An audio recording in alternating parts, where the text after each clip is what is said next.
नमस्कार, मैं निर्मल बंजारा। आप देख रहे हैं राजस्थान तड़का न्यूज। राजधानी जयपुर के हाथी गांव में विश्व हाथी दिवस पर अनोखा फैशन शो।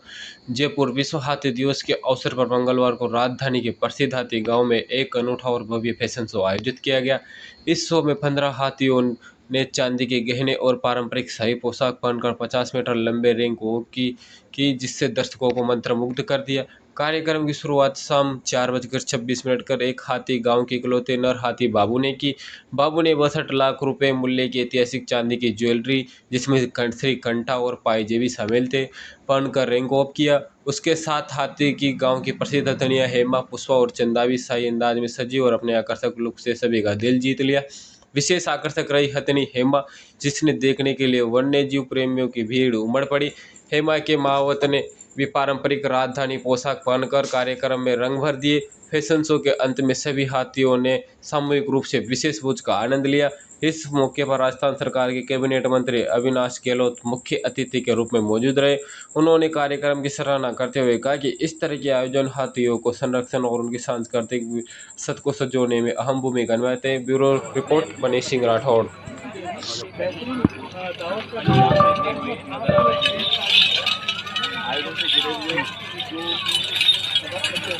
मैना रैंप वॉक पर चलते हुए और मैना के बाद अब आप सबके पीछे इस मैना के बाद चंचल रैंप वॉक करते हुए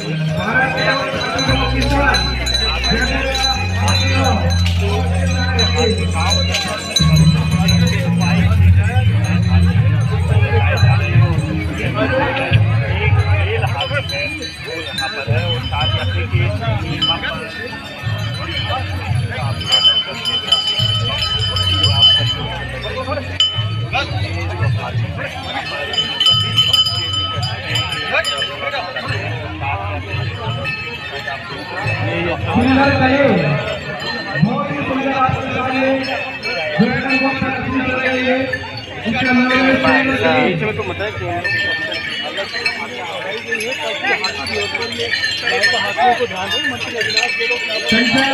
सुंदर करने के बाद चंचल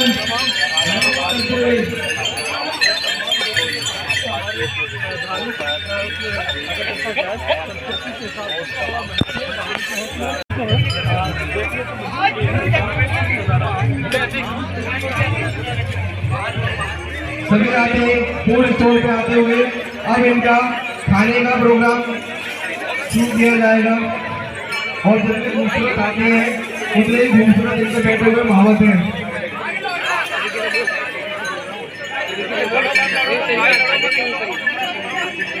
हाथियों के खाने के लिए विशेष तौर पे केले, पपीता,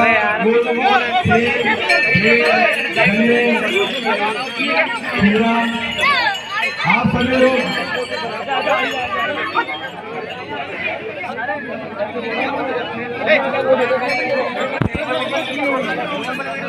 सब साथ साथ में खड़े हो।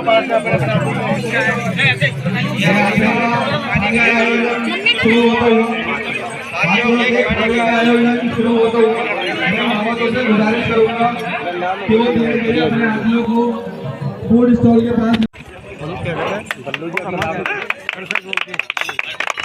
के साथ स्वागत किया जाएगा।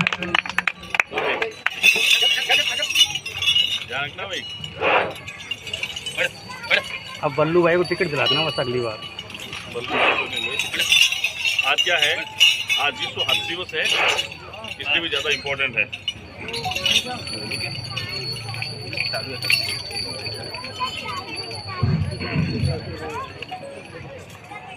हाथी गांव के अंदर मेरा सौभाग्य है कि मैं पिछली बार गणेश उत्सव का हुआ था जुड़ाव का, प्रकृति से जुड़ाव का भी है, जीव जंतुओं के प्रति हमारे जुड़ाव का प्रतीक भी है। आज हाथी गांव के अंदर जो बल्लू भैया हैं हमारे, उनके द्वारा रेम वॉक हाथियों का किया जाएगा। तो मुझे लगता है आप और हम सब ने पहली बार ऐसा अवसर मिला है कि हाथियों का रेम वॉक हम देखेंगे। जीव जंतुओं का, जानवरों का, पालतू पशुओं का जो हमारे बीच में रहते हैं, इनका अगर हम लोग देखें तो मुझे लगता है ये नया अनुभव भी है। और हमारी सरकार भी कहीं न कहीं हमारे इन बेजुबां जानवरों के लिए जो हमारे लिए मनोरंजन के साधन भी हो सकते हैं, हमारे प्रकृति के जो जुड़ाव के साधन हैं उसका भी एक प्रतीक है। तो सबके संरक्षण के लिए भी हमारी जिम्मेदारी बनती है। आइए हम संकल्प लेते हैं, इनको संरक्षित भी करें, इनको अपनेपन का भाव भी प्रकट करें और जहाँ भी जरूरत पड़ेगी इनके साथ में खड़े होकर के इनको अपना महसूस कराएंगे। हम एक दिन का तकरीबन 4,000 रुपये से 5,000 रुपये खर्च होता है एक हाथी के ऊपर, और एक जो सवारी होती है उसमें केवल 1,500 रुपये इनको मिल पाते हैं। और अमूमन देखने को मिलता है कि एक हाथी एक ही दिन में एक ही सवारी कर पाता है। तो क्या इनके अब गुजर बसर के लिए कुछ हम लोग अपने सरकार के स्तर पे भी कुछ दिया जाएगा? देखिए, निश्चित ही कोई भी सरकार हो, चाहे वो हाथी हो या और भी कोई चौपाया जानवर हो या हमारे इस प्रकार के हाथी हो, शेर हो, चीते हो और गाय हो, कुछ भी हो, उसके लिए हमारी जिम्मेदारी बनती है। निश्चित ही बल्लू भाई से जो हमारी बात होती है तो यहाँ पर्यटक भी बहुत आते हैं। एक पर्यटक गांव के रूप में ये विकसित है, इनसे इनका गुजारा हो जाता है। लेकिन फिर भी बल्लू भाई से बात करके अगर कोई समस्या आएगी इन हाथियों के पालने में, इसके और भी कोई व्यवस्था करनी पड़ेगी, सरकार से बातचीत करके माननीय मुख्यमंत्री जी के संज्ञान में लाया जाएगा। उसकी पूर्ति को आगे समय में पूरा। अविनाश जी, पिछले 10 सालों के अंदर जो हाथियों की संख्या है उसके अंदर पहले 133 हाथी थे और अब वो घटकर केवल 75 हो गई है। हाथी संरक्षण, हर कोई चाहता है कि हाथी संरक्षण हो, और राजस्थान और उसकी अगर बात करें गुलाबी नगरी है तो वो पर्यटकों के लिए एक सहारा बने। लेकिन जिस हिसाब से हाथी लुप्त हो रहे हैं या कम हो रहे हैं तो एक कहीं आगे आने वाले समय के लिए एक डरावनी तस्वीर है। देखिए, निश्चित ही हाथी एक जिसको हम लोग पालते पोसते हैं, उसका खर्चा भी ज़्यादा आता है, हर आदमी एफर्ट नहीं करता है, इसलिए बड़ी मुश्किल रहती है। लेकिन फिर भी हाथी गांव के अंदर ही 70 से 80 के करीब हाथी हैं जो विभिन्न प्रकार के मांगलिक कार्यक्रम में इनकी ज़रूरत होती है, आवश्यकता होती है, जिसकी पूर्ति भी यहाँ से ये लोग करते हैं। मुझे लगता है ये इनका अपनापन है कि वो इस प्रकार के लेकिन फिर भी देखेंगे आने वाले समय में की संख्या कम नहीं हो, इसकी संख्या में बढ़ोतरी कैसे हो सकती है वो भी हम लोग